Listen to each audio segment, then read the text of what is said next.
pueden decir amén? Amén. Bueno, todos están felices de poder adorar y exaltar el nombre que es sobre todo nombre. Amén. Realmente estar los domingos es un día de celebración, no solo porque sea el día que se honran las madres, todos los días es un día para glorificar y honrar a nuestro Señor Jesús. ¿Cuántos pueden decir amén? Amén. Bueno, pueden tomar sus asientos por este momento, por un momento. Asimismo, saludamos a los que van a ver la prédica por YouTube. Y si alguno no ha visto, por lo menos comenzamos esta nueva serie El Cristiano y la Batalla Cultural. Ya comenzamos la semana pasada. Pueden buscar en YouTube para que puedan estar siguiendo bien cada tema que estamos dando a lo largo de cada domingo. Pero como hoy es un día de que se honras a las madres, quiero que se coloquen en pie las mamás en esta hora y vamos a darle un fuerte aplauso a cada una de nosotros, porque le hicimos un fuerte aplauso a cada una de ustedes por esa labor loable, excelente. Es una labor sacrificial, ¿sí o no? Una labor que, mira, si uno está cansado, enfermo, lo que sea, uno nunca deja de ser mamá. Pueden tomar sus asientos y por eso queríamos felicitar. Pero no solo aquellas que fueron madres biológicas. Sé que también hay casos donde, aunque no dieron a luz al niño o una niña, pero fueron madres de crianza.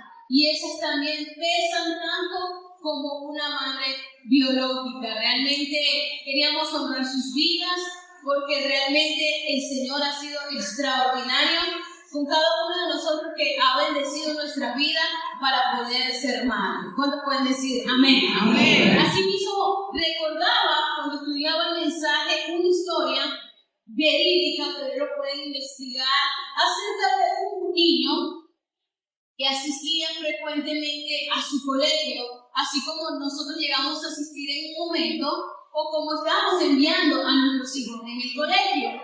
Pero un día llega el niño a la casa con una nota, con una carta. Pregunto, ¿cuántos padres les llegaban notas del colegio? Yo levanto mi mano porque frecuentan a veces esas notitas. Y bueno, cuando la madre recibe la carta, el niño estaba todo asustado, nervioso por lo que decía esa carta. El niño todavía no leía. Y dice la madre que empieza a leer esa carta en voz baja, mejor dicho, en su mente. Cuando ella la lee, se sorprende y el niño se asusta mucho más. En ese momento el niño con nervios le dice, mamá, ¿qué dice la carta? En ese momento la madre se sonríe y mira el niño y dice, mi amor, eres demasiado inteligente. La carta dice que eres un niño extraordinario y que por esa razón no te pueden educar en el colegio, que más bien te eduquemos en casa. En ese momento esta mujer toma esa gran responsabilidad de formar su hijo en casa, enseñarle esa tarea tan espectacular que es enseñar a leer, a escribir y bueno, todo aquello que conlleva la educación de cada uno de nosotros. A pasar o al transcurrir el tiempo, esta mujer muere. El niño ya siendo hombre se entristece en la noticia y cuando regresa a la casa materna empieza a organizar todo y se encuentra aquella famosa carta que un día un maestro escribió. Cuando él toma la carta y la lee recordando bien lo que habían dicho de él, se da la sorpresa o tiene la sorpresa que dice que no era exactamente lo que su mamá le había dicho. La carta en sí decía, su hijo no tiene la capacidad de estar con nosotros, no tiene el nivel, realmente está retrasado para el resto de los estudiantes, nosotros no lo podemos educar, edúquenlo usted en casa. Ese niño se convirtió en un hombre y ha sido uno de los hombres con más patentes registradas a lo largo de la historia. Y estamos hablando nada más y nada menos de Thomas Alva Edison, el gran inventor de la bombilla y bueno, tantos inventos que nos hemos beneficiado cada uno de nosotros. Y todo comenzó porque una madre dijo, no, yo no creo a lo que están diciendo, yo más bien creo en el potencial que tiene mi hijo. Y realmente eso es una madre. Una madre saca lo mejor que nuestros hijos de uno, sacan lo mejor, se esfuerza cada día, cada mañana para que nuestros hijos puedan brillar. La Biblia habla de que son manos, son saetas en manos de valientes. Así son nuestros hijos, saetas en manos de valientes. Es decir, que tienen que llegar mucho más lejos de lo que hemos llegado cada uno de nosotros. ¿Cuántos pueden decir amén? Vamos a darle unos fuertes aplausos a la vida de cada mujer en este día, honrando a las mujeres tan especialmente. Amén. La semana pasada comenzamos una serie que cuando mi esposo me estaba comentando, nosotros antes de comenzar una serie, de hecho duramos meses pensando, analizando qué vamos a hablar, qué es lo que Dios quiere.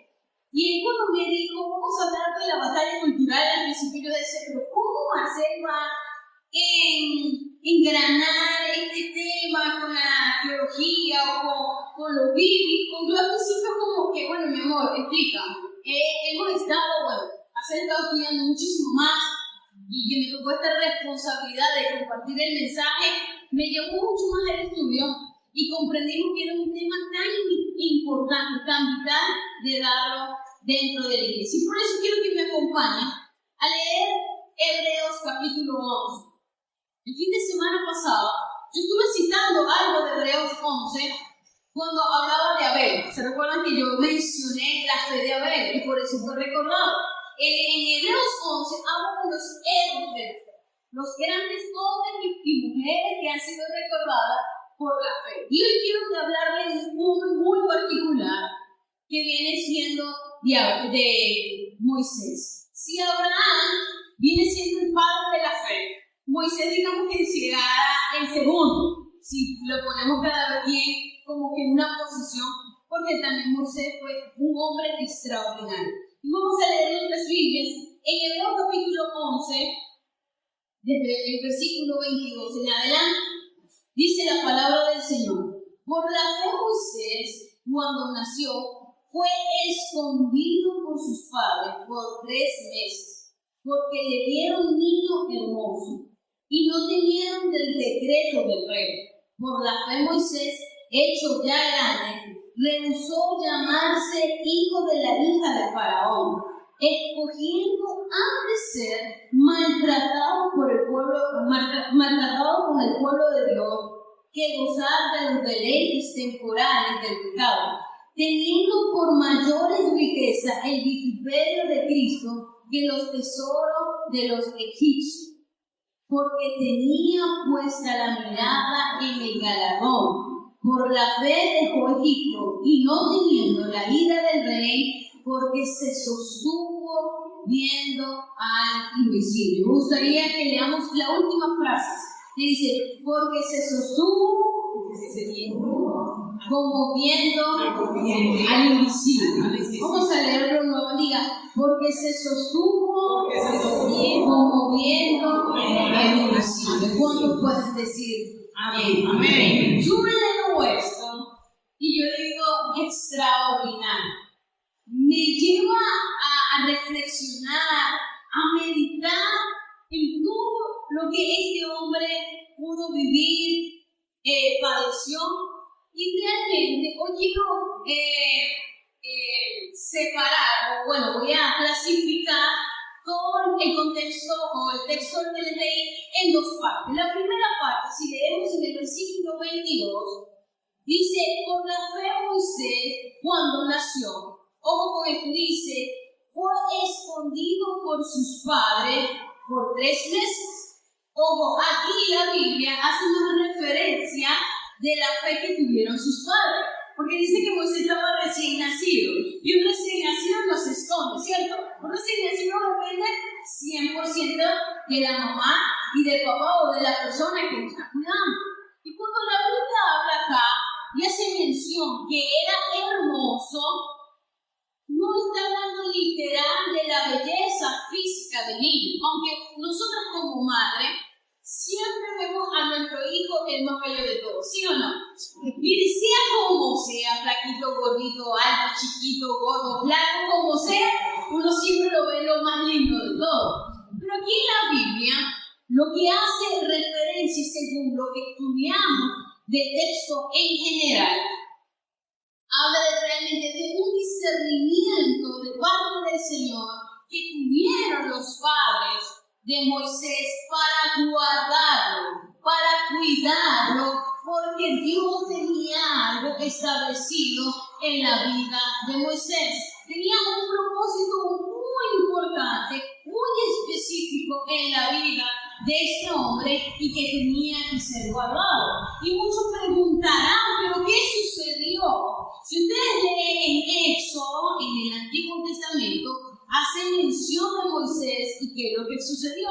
En este caso, Faraón había dado un decreto que tenían que matar a todos aquellos que fuesen varones y a los que eran mujeres si les salvaban la vida.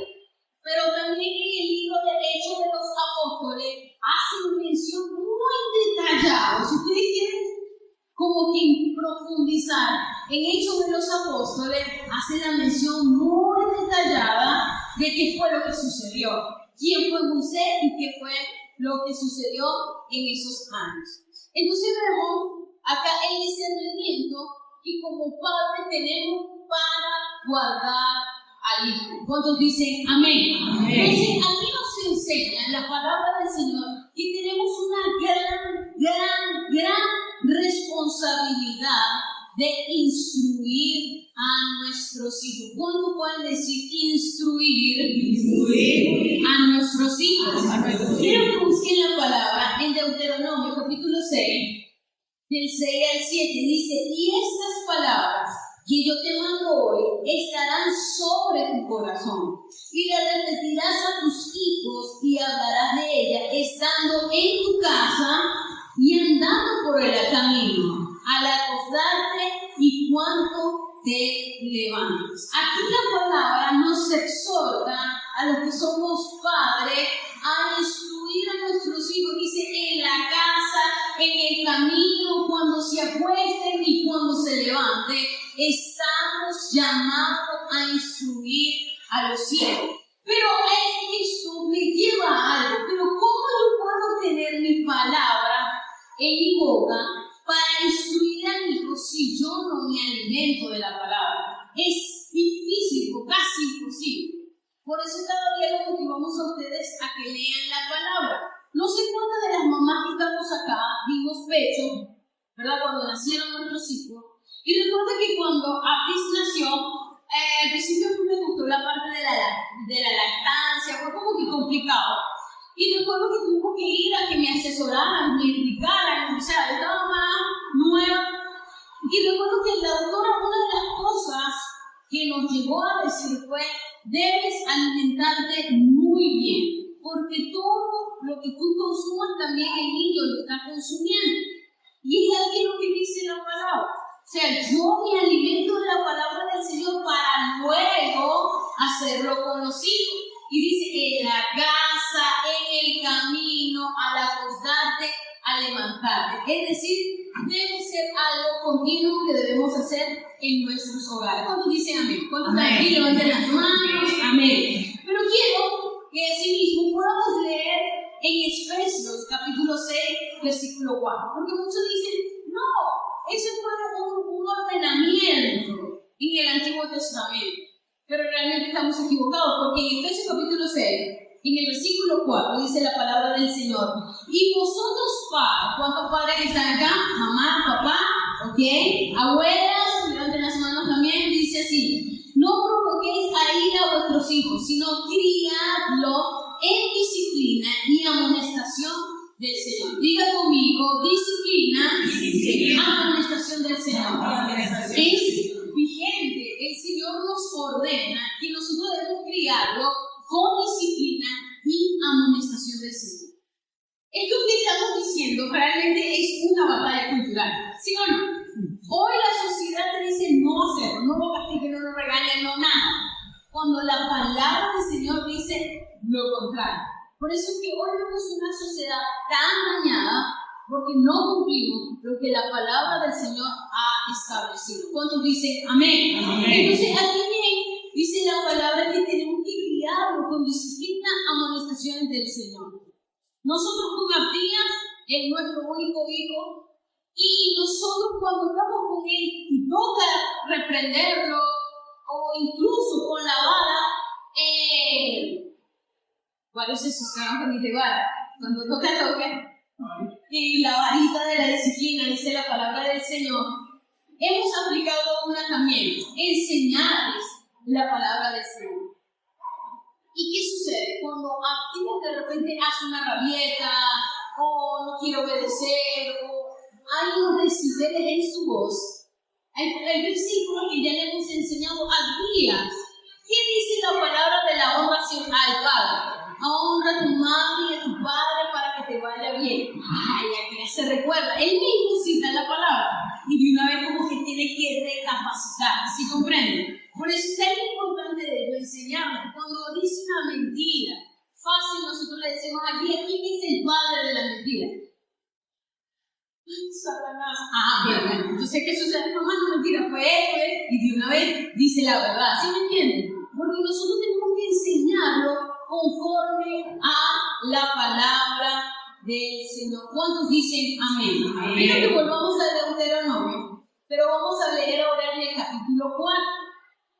En el versículo 9 dice la palabra del Señor: por tanto, guárdate y guarda tu alma con diligencia, para que no te olvides de las cosas que tus ojos han visto, ni se aparten de tu corazón todos los días de tu vida. Antes bien, las enseñarás a tus hijos y a los hijos de tus hijos. Pregunto, ¿cuántas abuelas están acá? Ok, amén, dice a los hijos y a los hijos de tus hijos. El día que estuviste delante de Jehová tu Dios en Horeb, cuando Jehová dijo: reúnete el pueblo para que yo les haga oír mis palabras, las cuales aprenderán para tenerme todos los días que vivieren sobre la tierra, y las enseñarás a tus hijos. ¿Cuántos dicen amén? Amén. Y vuelvo a hacer la énfasis, la palabra enseñarás a tus hijos. Continuamente es la labor que tenemos que hacer, reflejar el carácter de Cristo, modelar ese carácter en cada uno de nuestros hijos. Y si alguien me dice, pastora, como que el mensaje no llegó tarde, ya mis hijos no están en casa, ya son hombres, son mujeres, aquí la Biblia lo dice muy claro: a tus hijos y a los hijos de tus hijos. Así tienen tus hijos, como bien mencionaba Mari. Mira, podrán tener la edad que tienen. Mi mamá me sigue enseñando. Incluso puedo ir a un consejo con ella, con mi suegra, porque están llamadas mi suegra, mi papá, para seguirnos instruyendo. Tienen años que nosotros no hemos transitado. Amén. Eso no importa la edad, ustedes están llamados a seguir instruyendo a sus hijos. ¿Cuándo dicen amén? Amén. Entonces, pregunto, ¿cuántos de los que estamos acá, en algún momento, cuando éramos pequeños, nos obligaron? Y cuando digo obligar, porque fue literal, de ir al colegio. Yo levanto mi mano, porque levantarme temprano era la cosa más difícil. Mi papá empezaba: fío, vamos, prepárate, despiértate, para poder ir al colegio. Me sucede que ahora tengo días y tengo que aplicarme todo. Con alguien, mire, eso que el perrito lo mandamos a que lo mande a despertar porque él dice 5 minutos, 3 minutos, ahora me dice 15 minutos, entonces le va bien. Nada, como que me aumenta el tiempo. Pero lo obligamos, ¿por qué? O le exigimos que asistan, porque sabemos que la educación es buena para él, ¿sí o no? Sí. Pero muchas veces cuando el hijo te dice: mamá, no quiero ir a la iglesia, tú te dices: sí, bueno, sí, está bien, no importa. No, yo no puedo obligar a mi hijo, no puedo exigirle que vaya a la iglesia. Como que contradictorio. Todo pasará, la educación va a pasar, pero lo único que no pasará es la palabra del Señor. Amén. Entonces, si tú eres tan disciplinado, yo recuerdo cuando yo estaba en música, tienes que estudiar, esfuérzate, haga violín. Y eso era como santo, diga esa disciplina, tienes que estudiar. ¿Cómo sería de genial que nosotros estudia la palabra? Sí. En esta casa, mientras usted vive acá, solo se escucha alabanza que glorifiquen al Señor. En vez de permitir que nuestros hijos vean cualquier locura, que digan, no, en esta casa, cuidado con que se ve en internet. Porque en esta casa se glorifica el Señor. Porque esta casa honra el nombre que sobre todo nombre. ¿No sería diferente la generación o la cultura que estuviéramos viviendo? Les pregunto. Porque estamos pasando, nuestra familia, estamos educando a nuestros hijos bajo la palabra del Señor. ¿Cuántos dicen amén? Entonces vemos que es importante que podamos incluir a nuestros hijos. Mira una persona que para mí, a lo largo de mi tiempo en el Señor, he admirado. Esta mujer se llama Susana Wesley. En ocasiones anteriores he hecho mención de ella. Ella es la mamá de John Wesley, el padre de la iglesia metodista, un hombre grande de Dios, extraordinario. Y ella tiene, ustedes pueden buscar en internet, el reloj de Susana Wesley con sus hijos. Ella da unos consejos que ella aplicó con sus hijos, y si ustedes ven quiénes fueron, cada uno de los hijos de ella, que ustedes dicen como que, si le fue bien a ella, voy a hacerlo yo. Por lo menos voy a decirle algunos. Dice así: destruye el egoísmo de tus hijos y colabora en la salvación de sus almas. Enséñales a orar tan pronto empiecen a hablar. No les des nada que pidan con lloro, sino que lo pidan con educación. Genial, ¿verdad? Cada uno con tu no se rasque como que no castigues la falta que confiesa enseguida, o las que ellos se arrepienten. No permita que ningún acto pecaminoso pase por alto. Importantísimo, dice, no castiguen nunca al niño 2 veces por la misma falta. O sea, la idea es que ellos aprendan cada día lo que es el arrepentimiento, ¿sí me entienden? Fomenta el respeto por la propiedad ajena, incluso las cosas insignificantes. Cumple todas las promesas que le hagas a tus hijos. Es importante. A veces le decimos, no, sí, vamos a hacer eso, no lo cumplimos. O cuando lleguemos a la casa, se vuelve a corregir, llegamos y se olvidó. No, hay que cumplir para que sepan que la palabra de nosotros tiene un peso. No obligues a trabajar a tus hijos antes que sepan leer. Bueno, estos son algunos de los consejos que esta mujer aplicó con cada uno de sus hijos.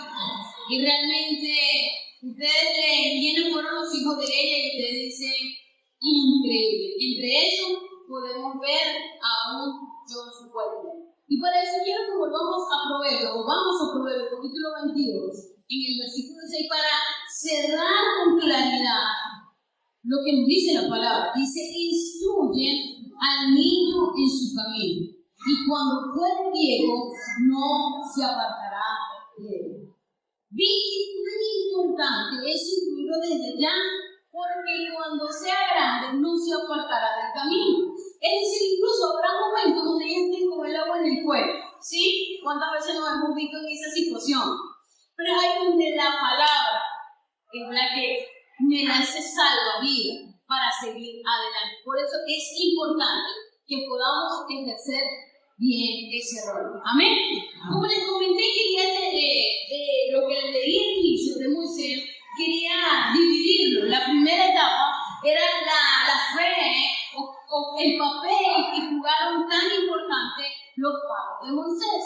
Pero ahora quiero explicar realmente quién fue lo que hizo Moisés. Y dice desde el verso 23, por la fe Moisés, hecho ya grande, ya siendo hombre, dice, rehusó llamarse hijo de la hija de Faraón, escogiendo antes ser maltratado con el pueblo de Dios, que gozar de los deleites temporales del pecado, teniendo por mayor riqueza el vituperio de Cristo que los tesoros de los egipcios, porque tenía puesta su mirada en el galardón por la fe dejó a Egipto, no temiendo la ira del rey, porque se sostuvo como viendo al invisible. Como dice, gloria a Dios. Entonces, cuando vemos acá lo que nos enseña la Biblia, me hace como un paralelo, ¿verdad?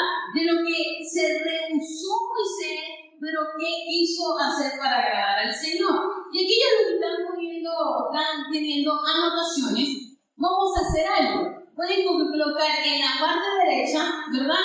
Como aquello que se rehusó o se negó Moisés, y quiero explicarle. Lo primero que él renunció, Moisés dice, renunció a llamarse el hijo de la hija de Faraón. Y les digo, ¿quién era Faraón o Egipto? Era la nación o la potencia más grande que había en esos entonces. Faraón era lo máximo. Y ser el nieto de Faraón, ¿ustedes se imaginan todos los privilegios que podía tener este hombre? Dice que él había estudiado con los mejores, se había formado con los mejores. Y decidió decir, me rehuso llamarme nieto de Faraón. O sea, extraordinario por completo. Dice, gozar de los deleites temporales del pecado. Y tercero dice, de los tesoros de los egipcios. Como les digo, era una potencia. Y él dijo, me niego a eso. Y quiero explicar un término que en lo largo de la historia se ha estudiado. Y en este caso, Moisés rechazó ser una persona hedonista. Una persona, como les dije, hedonista, que viene del hedonismo. ¿Y qué quiere decir la palabra hedonismo? Es vivir a tu modo, ¿verdad? Para tus propios placeres. Es vivir a mis modos, como yo quiera, como me plazca, ¿verdad?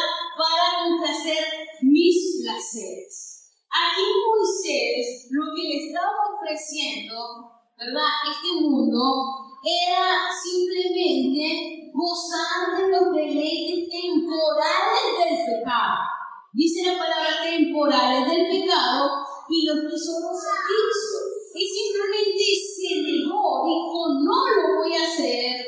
Yo no puedo tener esa lucha, porque es una batalla cultural que hoy estamos viviendo. Porque no solo lo vemos en esto, también ella ha entrado el hedonismo. Lamentablemente, tristemente, ha entrado a la iglesia. ¿Cómo? Cuando decimos, por lo menos, nos centramos en las oraciones puro en el yo, o queremos que todo sea ahora mismo ya, y le decretamos y le ordenamos a Dios, resuélveme esto, házmelo ya. O sea, es como una falta al Señor, ¿sí o no? Sí. Entonces, eso es el hedonismo, que queremos todo para cumplir nuestros placeres que son simplemente temporales. Y a veces la ponemos a Dios como mandadero o lo ponemos como el genio de la lámpara, que cumpla cualquiera de mis deseos que en el momento se me ocurre. ¿Sí me entienden? Entonces, por eso, realmente, Moisés en ese momento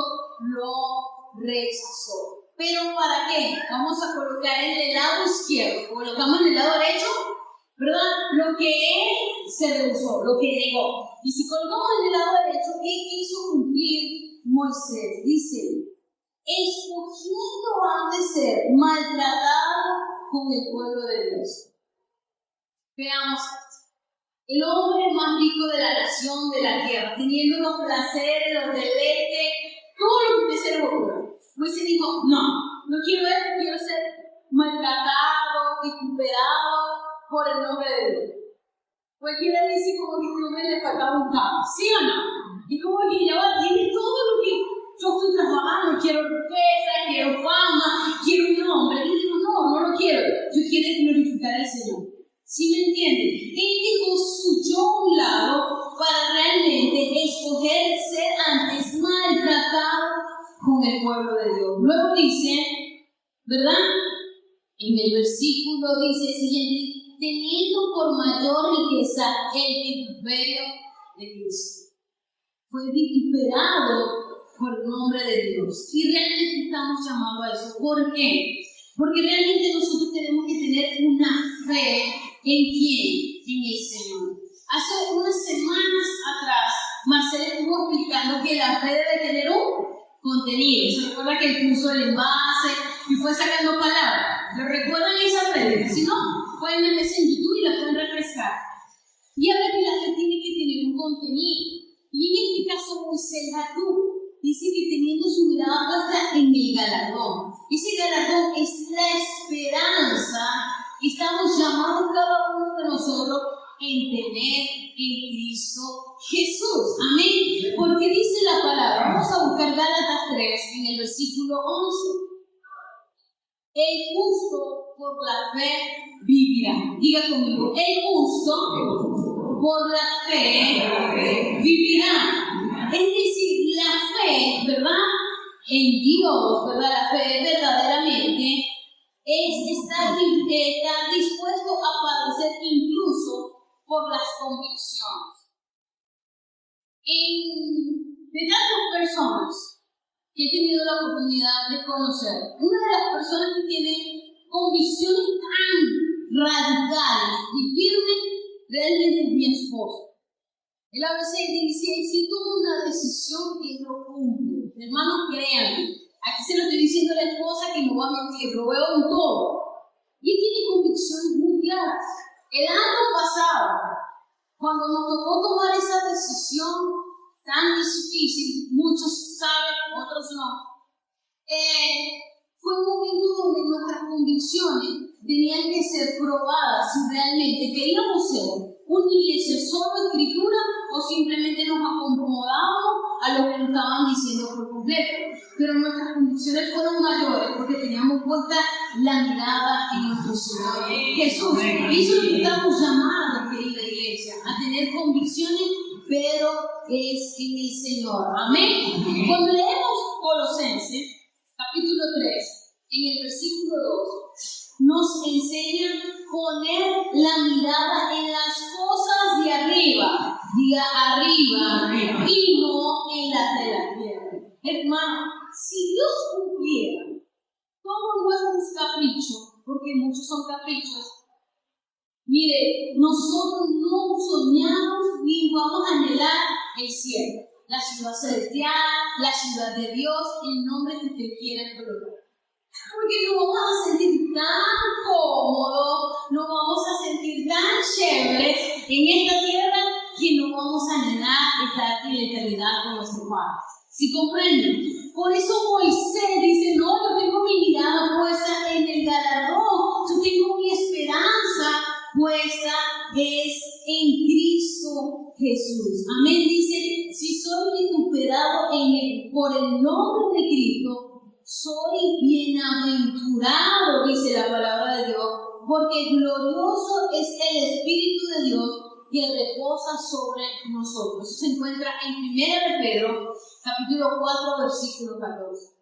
Este versículo, iglesia, para nosotros fue un versículo muy clave, que trajo ese bálsamo para nuestras vidas. Hace un año, exactamente en esta fecha, estábamos viviendo una de las mayores pruebas de fe que hemos tenido como matrimonio, como iglesia, como persona. Fue algo que realmente movió cada área de nuestras vidas. Dice, si soy recuperado por el nombre de Cristo, soy bienaventurado, porque glorioso Espíritu de Dios reposa sobre vosotros. Qué maravilloso es la palabra de Dios, cuando trae ese aliento que tanto estamos necesitando. ¿Cuántos pueden decir amén? Amén. ¿Cuántos pueden decir amén? Amén. Entonces vemos acá que dice porque tenía, seguimos en Hebreo, dice, porque tenía puesta la mirada en el galardón por la fe dejó Egipto, no temiendo la ira del rey, porque se sostuvo como mirando al invisible. Hermano, yo leo esto y digo, Moisés, de verdad, si te merece estar ahí como héroe de la fe. Sí, que se sostuvo ahí ha dicho. Marcel estuvo explicando sobre el puente. ¿Cuántos recuerdan esa prédica? Tenía como, digamos, 3 estaciones. La primera estación que estuvimos hablando era el inicio. ¿Se recuerdan que estuvimos hablando del inicio? Luego estuvimos hablando de la llegada. Y después estuvimos hablando sobre cómo teníamos que estar transitando, ¿verdad? Entonces, cuando hablamos del inicio, hablamos de lo que Dios hizo por nosotros. Es decir, yo debo estar recordando todo lo que el Señor hizo a cada uno de nosotros. Pero también cómo, ¿verdad? Cuando habla de la llegada, es esa salvación y esa gloria. Es decir, la esperanza en lo eterno. En la Biblia vamos a encontrar promesas, bendiciones, pero realmente la mayoría de las promesas de parte del Señor se van a cumplir en el siglo venidero. ¿Qué quiere decir? Que lo que yo vivo aquí, esas bendiciones son añadiduras del Señor para mi vida. Tienes un matrimonio, es una añadidura del Señor. Tienes salud, es una añadidura del Señor. O sea, todo eso que nosotros vemos como bendiciones son añadiduras de parte del Señor para cada uno de nosotros. Entonces, recuerdo lo que el Señor hizo por mí, tengo como llegada mi esperanza, lo que yo voy a vivir, lo que Dios va a hacer, pero ¿cómo debo vivir mi vida? ¿Se recuerdan? Tenemos el inicio, la llegada y cómo debemos vivir. Ahí pueden verlo en pantalla, ¿verdad? El inicio, lo que hizo Cristo por mí, llegada, salvación y gloria, esa esperanza que debemos obtener cada uno y cómo debo vivir cada día de mi vida. Es decir, tenemos que tener esa esperanza en nuestro Señor, ¿verdad? La esperanza que nos purifica. Y quiero que lo podamos leer como dice Primera de Juan, capítulo 3, versículo 3. Y todo aquel que tiene esta esperanza en Él, es decir, en el Señor, se purifica a sí mismo, así como Él es puro. Quiero volverlo a leer. Dice, todo aquel que tiene esta esperanza en Él, se purifica a sí mismo, así como Él es puro. Iglesia, realmente tenemos que tener puesta la mirada en nuestro Señor, tener esa esperanza segura y firme. Por eso esta iglesia se llama Iglesia Ancla de Vida. Nuestra ancla, iglesia, no es como las anclas del barco que la entierran, la colocan en tierra. No, mi esperanza, mi ancla no está en esta tierra. Mi esperanza está en los cielos, está en Cristo Jesús, ¿sí me entiende? Mi promesa, todo está en el reino de los cielos. Por eso el futuro temporal, yo tengo más bien mi mirada puesta en lo celestial, en Cristo Jesús. Por eso estamos cada día buscando más del Señor. El apóstol Pablo dice en Filipenses 4:11, porque muchos dicen, pero a mí, gloria a Dios, el mensaje, pero yo estoy padeciendo, todos padecemos. Podemos estar enfermos, situaciones con el esposo, con los hijos, trabajo, tantas situaciones. Pero el apóstol Pablo nos enseña a aprender a contentarnos en cualquier sea nuestra situación. ¿Cuántos dicen amén? En escasez o en abundancia, tenga para comer, no tenga para comer. De igual manera, hermanos, todo lo que vivimos es para darle la gloria a Dios. ¿Se recuerdan el propósito del hombre que le hemos enseñado como iglesia? El propósito de nosotros es glorificar a Dios y disfrutar de Él para siempre. Diga conmigo, glorificar a Dios y disfrutar de Él para siempre. Y ahí es donde entra lo que le explicaba hace un momento del hedonismo. Podemos agarrar algo positivo del hedonismo si lo ponemos en el Señor. Es decir, encontrar ese deleite, no en mí, sino enfocarme en el Señor. ¿Sí me entienden? En poner mi mirada en el Señor. Y para concluir, quiero que busquemos Salmos capítulo 16. En el versículo 11, en la segunda parte, dice: en tu presencia hay plenitud de de gozo, delicia para siempre. Quiero volverlo a leer. En tu presencia hay plenitud de gozo, delicias a tu diestra para siempre. Hay gozo en la presencia del Señor. Hay un deleite, iglesia, que no tiene comparación estar en la presencia de Dios.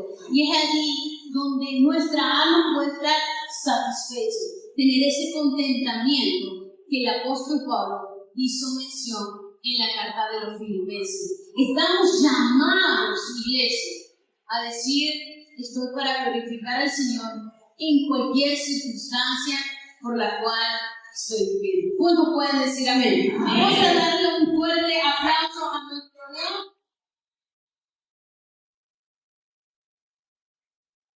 Y como hemos estado hablando de este tema, el cristiano y la batalla cultural. Uno piensa que viene el mensaje, criar a los hijos, los nietos, no tener hedonismo en mí, sino más bien en mi Señor. Yo quiero que, amor, tú puedes acompañarme en esta hora, porque tengo algunas preguntas. Yo sí yo muchas veces le pregunto a Marcel, y no, ¿qué significa esto? ¿De dónde parte esto? Y empezamos como que a organizar ideas, ¿sí me entiendo? O al menos pregunto. Y yo sé que este tema, el de el cristiano y la batalla cultural, para muchos ha generado ruido, se hacen preguntas: ¿por qué el pastor quiso tocar este tema? ¿O qué relevancia tenía tocar este punto? Entonces, hoy quiero preguntarle aquí a Marcel. Gracias, Javier. Quería preguntarte, mi amor, aquí con la iglesia, frente a todo este testigo de grande. Mi amor, ¿tú qué crees o por qué fue la sede? ¿Qué nos contribuye a cada uno de nosotros este tema en cristiano, la batalla cultural? ¿En qué nos beneficia? ¿Qué nos contribuye y por qué lo tocamos? ¿Qué tan trascendental es este mensaje para nosotros como cristianos? Bueno, creo que este tema de la batalla cultural abarca todo, porque abarca todo lo que es el cristianismo. Incluso con el tema que hoy mi esposa nos está compartiendo y el cual estamos reflexionando la palabra, nos habla de una batalla. Criar a nuestros hijos hoy es una batalla, porque estamos criando en contra de una contracultura. La contracultura que enseñan los medios de comunicación, que enseñan las redes sociales. Estaba viendo esta semana unos reels donde los hijos, para ganar seguidores, hacían bromas a los padres y se burlaban de los padres. Eso es una batalla cultural, deshonra a los padres.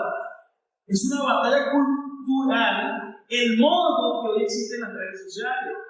Es una batalla cultural todo lo que es la ideología de género y cómo eso está completamente liberado alrededor de todo el mundo. Más bien en nuestra nación, Venezuela en este caso está un poco más retraída de todo esto. Pero sabemos que esta es una batalla en la cual nos encontramos continuamente. Tú lo comentabas, mi amor, acerca de la instrucción de los hijos, una batalla cultural, porque la psicología te dice otra cosa, que no lo deben disciplinar. Y tus seguros han sacado a Dios de la ecuación. Esto cuando comenzó, cuando emerge el humanismo. El siglo pasado, el humanismo tuvo un auge. Cuando Friedrich Nietzsche, el alemán, filósofo, sacó un libro titulado La muerte de Dios. La muerte de Dios. De ahí nace el humanismo. Y de ahí la iglesia cristiana sacaron una película llamada Dios no está muerto. ¿Sí? ¿Han escuchado esa película cristiana? Y esa película es una respuesta a eso de la muerte de Dios. Entonces, hoy en día el centro es el hombre y a Dios lo han dejado en un segundo plano. Por eso nuestra sociedad está como está. Pero la Biblia dice que la tierra gime por la manifestación de los hijos de Dios. Usted está llamado a ser sal, y luz. ¿Y por qué luz? Porque debemos resplandecer en medio de las tinieblas. ¿Por qué sal? Porque estamos llamados a preservar los principios del Señor. Entonces nos toca, nosotros creemos en el amor, creemos en el respeto, pero creemos, por ejemplo, que somos pro-vida. No creemos en el aborto, no creemos en la eutanasia. Nosotros creemos en la familia, por ejemplo, y en el matrimonio entre el hombre y la mujer, sexo masculino y femenino, o género masculino y femenino, como anteriormente era. Antes era lo mismo, decir sexo o género. Hoy en día no, quiere decir género, son más de 100 tipos de género, y hoy en día es transespecie. No, yo me creo gato, no, yo me creo perro, no, yo me creo silla, no, yo me estoy casando con un muñeco. Hoy está el mundo adolece de todo esto, hizo una batalla cultural, y la pregunta es ¿cuál es la posición del cristiano? Esto nos lo han metido tanto que la gente se ríe cuando cuentan estas cosas. ¿Por qué? Porque no lo ven con seriedad. Es decir que hay países donde usted no puede ni siquiera saber la voz en la calle. No puede tener preso. Yo le doy gracias a Dios que nosotros todavía tenemos influencia que podemos ejercer. Entonces, esa batalla cultural que busca controlar los elementos culturales y a través de cuáles mecanismos o dispositivos, las universidades, los colegios, redes sociales. Sé que él siente lo que estoy comentando, obviamente, por eso, porque sé que lo siente. Pero hoy en día las universidades, colegios, redes sociales, Hollywood, arte, cultura, incluso como iglesia, la familia, tiene que dar la batalla cultural. Usted tiene que criar a sus hijos. Y según la Biblia, es nuestra responsabilidad. Esa es su responsabilidad. Instruir a su hijo en el temor del Señor.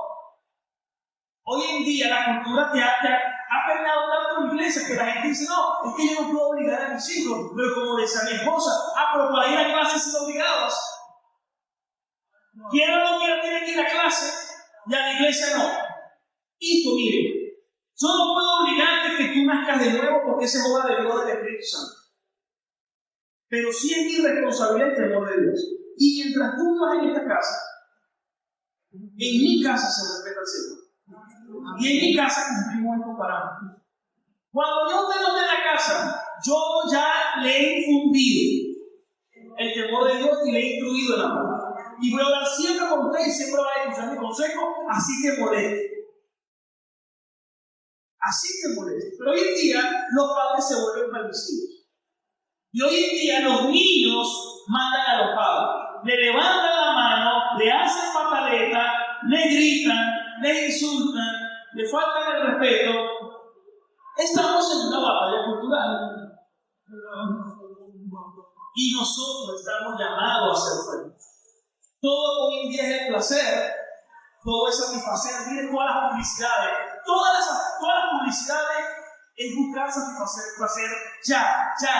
Y eso ha entrado a la iglesia. Porque hoy en día el cristiano es, Señor, ahora mismo, como decía mi esposa, ahora mismo, ya. No. Ser cristiano es que no se haga mi voluntad, sino la voluntad de nuestro Padre. Pero todos esos conceptos hoy parecen raros. No predico esto hoy en día. Y aún estando en una iglesia, la gente lo escucha raro. Pero nosotros estamos llamados a conservar y a preservar todos esos conceptos. Amén. ¿Cuántos dicen amén? ¿Cuántos están confrontados? Realmente estos temas son tan controversiales para muchos y uno se siente como el Salmón, ¿sí? Nadando en contra de las corrientes. Nos toca nadar en contra de las corrientes de este mundo. Nosotros tenemos que ser esos embajadores.